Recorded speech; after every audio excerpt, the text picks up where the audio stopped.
yadda yake takama ki mata ta ce wata ma wannan bayar Allah mata ta ce a zauna lafiya na aure ta gwara miki bayani an samu matsala to yanda kika rika turu budani dole ne na aure ta na samu mafakan siyasa akwai matsala dole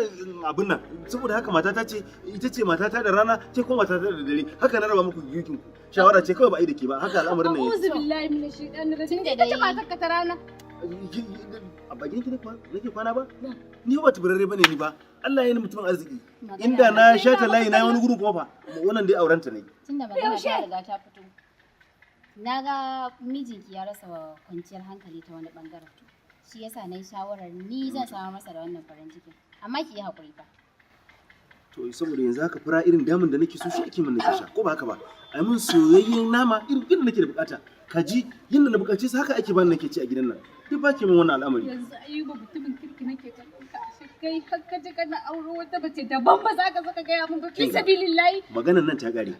babbar matsalar ta sa kike kuɗuɗɗuka ni kike tuburbuɗa ni kike wahal da ni a rayuwa dan kin ga kina bi na bashi ne bashin nan naki magana ta daga ta gare da ko mata ajiyarta da ko mata kuɗinta a bata in huta tunda ke haka kike da bukata ke kina da bukata kuɗi tana bukata ta